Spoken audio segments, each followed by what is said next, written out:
termasuk, dari sisi pengolahan limbah semuanya kita sudah mandiri, sudah banyak yang mendapat sertifikat Ya. biru maupun green ya. Ya. Tapi untuk masuk ke industri green energy, maksudnya renewable energy, menurut saya enggak sih, karena bukan bidang saya juga ya. Oke, berarti stick di circle of competence yang Pak Hermanto Yes. ngerti. Pak Hermanto mungkin selama ya puluhan tahun ya di dunia usaha, pernah nggak sih ngalamin krisis yang mungkin terberat? Dan apa krisisnya waktu itu? Mungkin yang orang-orang nggak pernah tahu itu apa? Krisis ya 97, 98 ya. Itu terberat ya, karena rupiah itu seperti nggak ada harganya ya. Jadi mulai dari 2000, Timothy belum lahir itu. Belum lahir saya. 2000 bisa jadi 4.000, 8.000, 10.000, 15.000, 15.000, 17.000, dan orang nggak mau pakai rupiah. Karena mereka waktu di 15, 17 mereka ngomong, wah sebentar lagi 30.000, sebentar lagi 50.000. Jadi di saat itu banyak perusahaan yang akhirnya memakai US dollar sebagai mata uangnya. Ya. Nah itu kan nggak nyaman ya. Ya. Dan penjualannya cash. Jadi before delivery kadang minta barang. Ya. Nah untungnya Avian ini perusahaan yang menjaga reputasi. Kami tidak tamak. Maksudnya banyak perusahaan yang terkena hutang US dollar karena tamak. Ya. Kalau hutang rupiah itu bisa 30% pada saat itu. Ya. 24-30. Kalau hutang US dollar 5-6%. Terus depresiasi US dollar sama rupiah perkiraan kira-kira setahun antara 7-8%. Oke. Sehingga kalau hutang US dollar, orang yang pinter-pinter itu tadi ngitungnya, dia bisa diuntungkan 10-12% Spreadnya jauh. dalam setahun. Tapi kami ngitung itu untung itu terlalu beresiko. Kami tidak mau kalau terjadi devaluasi, kami tidak bisa membayar hutang kami, kewajiban kami ke bank, terus menyalahkan pemerintah itu force majeure. Oke. Karena itu ujung-ujungnya itu karena tamak. Ya. Tamak dari hitungan tadi. Tapi kalau begitu ada kejadian devaluasi, yang disalahkan pemerintah. Oke.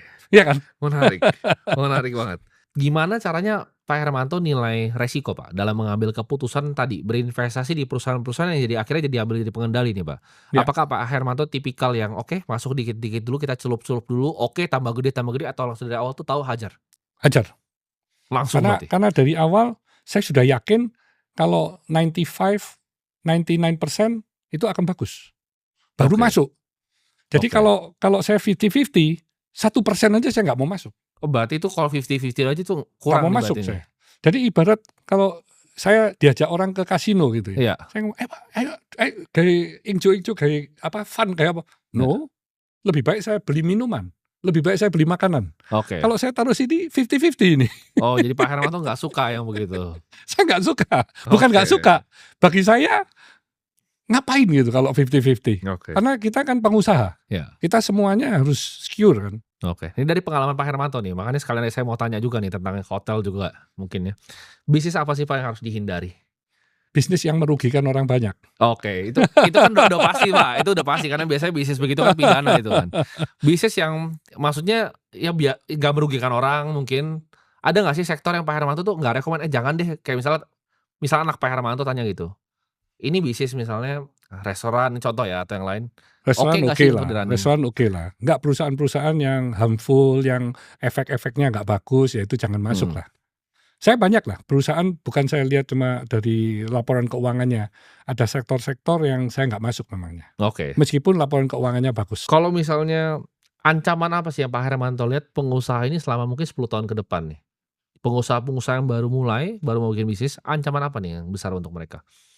Ancaman kalau mereka terlalu greedy di dalam berinvestasi tanpa perhitungan matang. Oke. Jadi banyak orang yang mungkin merasa, wow, apa yang saya pegang berhasil semua nih. Oke. Jadi semakin lama semakin pede dan dia masuk kemana-mana yang sesungguhnya mereka nggak paham. Oke, jadi ancamannya masuk kayak mereka nggak ngerti. Iya, banyak itu. Itu. Akhirnya dia kena juga dan bisnis utamanya juga hilang. Jadi biasa orang kaya itu kesalahannya justru kalau salah investasi kebanyakan ya. Sebenarnya mereka udah cukup hidupnya buat hidup seumur hidup, karena serakah mungkin terus masuk bidang salah. Yang dia nggak paham. Oke. Jadi saya kalau you lihat diversifikasinya banyak bidang, Tapi Tapi sebenarnya ada benang merah. semuanya itu ada perhitungan yang matang gitu. Oke. Ini mungkin pertanyaan yang sedikit di luar bisnis tapi masih menyangkut. Apakah sebagai seorang pengusaha kita harus paham peta politik? Yes lah, Harus paham berarti ya, Pak? harus paham. Nggak Tapi boleh buta itu nggak boleh? tidak harus masuk ke dunia politik. Oke. Tapi apakah bisa, Pak, sebagai seorang pengusaha di Indonesia? Kenapa? Apalagi mungkin Pak Hermanto kan, ya kan Maksudnya bisa itu bisa apa? di Indonesia itu ada perusahaan yang ibaratnya private, ada juga yang public. Yang public itu biasanya lebih terlihat gitu. Apakah dengan terlihat itu juga sih mesti lebih mengerti gitu tentang politik? Ya kalau itu sih baik private maupun publik ya harus mengerti ya. Ya. Kita kan hidup di Indonesia gitu ya. Oke. Jadi ya memang harus tahu lah. Oke. Di luar personal, Pak, kenapa akhirnya Pak Hermanto decide untuk bangun hotel? Kan Pak Hermanto sempat kita ngobrol tadi, emang mau bikin jadi operator. Karena saya juga punya cita-cita sih, pengen bangun gedung sama hotel juga gitu. Ya. Jadi sekarang belajar nih. Ya. Yang cuan nih office apa hotel gitu. Nah gimana Pak pengalamannya? Ya kalau hotel saya bangun karena ingin merayakan wedding diamond dari papa mama saya di hotel sendiri gitu. Ya. Tapi kan akhirnya waktu dengan arsitek, dengan hotel manajemen kan meeting terus itu. Ya. Saya pilih yang terbaik kan. Nah di dalam prosesnya itu memang akhirnya panjang. Tapi karena saya sering ketemu dengan terutama hotel manajemen ya, akhirnya saya jatuh cinta. Saya ngomong wow di Indonesia ini nggak ada operator yang fokus di bintang 5. Oke. Dia fokusnya masih di bintang yang lebih yang 4 atau 3. Kalau yang lokal ya. Yang 5 pun ada tapi dia nggak dijadikan change gitu. Iya nggak. Ownernya ya punya aja gitu. Oke. Ya ada lah yang chain tapi ya bagi saya ingin fokus ada anak saya yang bisa ngedein hotel chain ini supaya bisa bersaing dengan chain hotel dari luar negeri. Oke. Yang nantinya kita bisa ngoperatkan hotel-hotel di seluruh dunia. Oke. End game-nya mungkin kalau di Indonesia, orang Indonesia yang berhasil bikin chain itu mungkin aman kali ya. Tapi sudah dijual. Udah dijual ya. Dulu tapi orang Indonesia. Ya. Haris juga sudah dijual. Ya, Haris sudah dijual. Tapi dia bukan bintang 5 ya. Ya. Apakah end game-nya ke sana mau dibikin yang ultra luxury? Ya, tapi saya nggak akan jual. Nggak Jadi akan jual. Saya akan menjadikan itu kebanggaan Indonesia. Jadi kayak Marriott-nya Indonesia Fasa, gitu. Iya, Fasa itu menjadi kebanggaan dari Indonesia. Saya akan bangun sekarang ini ada Fasa di Ubud, ada Fasa di Malang, ada Fasa di Bromo, ada Fasa di Canggu. Oh, di Canggu juga Pak? Ada. Di daerah mananya Canggu? Canggu di Jalan Eco Beach. Dan ada juga nanti di kota-kota lain ya, di Manado. Yang saya sudah punya lahan kan ada banyak tempat. Oke, langsung dibangun aja itu. Bangun. Dan juga ada di Taman Dayu. Oke. Terus kami juga akan bangun butik hotel. Nah, kalau misalnya mungkin modelnya Marriott yang saya pelajari kan TBK jadi bisa dibuka ya. Marriott kan punya properti tuh di bawah 2% ya sekarang udah dijualin semua yang mereka punya. Kenapa akhirnya Pak Hermanto decide masih pakai propertinya Pak Hermanto sendiri dibanding langsung jadi operator? Kan udah ada nih buktinya nih misalnya. Karena saya ingin pembuktian kalau hotel-hotel yang kita manage sendiri ini bisa di-manage dengan baik. Oke. Setelah bisa di-manage dengan baik, kita baru bisa memanage hotel-hotel milik dari orang lainnya. Oke, jadi mau di-proving dulu modelnya bahwa Fasa ini berhasil nih Surabaya, yang tadi Bali. Beberapa tahun yang lalu memang dari tim saya ada yang mau memanage hotelnya orang lain. Tapi pada saat itu pertanyaan saya cuma satu, kamu yakin nggak? Bisa bagus nggak? Bisa menguntungkan nggak? Oke. Oh iya Pak, bisa. Tapi kalau nggak menguntungkan, mau nggak? You zero, you nggak terima apapun. Oke. Jangan Pak. Kalau jangan berarti you jangan masuk dulu. Gitu. Oke. Nah saya ada pertanyaan Pak, ini kan ada hotel sama ada office kan. Saya tuh ada kepikiran waktu itu sempat pengen bikin tower juga gitu, di mana ya itu tower suka-suka lah. Saya pikirnya waktu itu ada kayak semi service apartment dan lain-lain, jadi ada restorannya segala macam yang saya suka dari situ. Worth it nggak bangun office Pak? Enggak.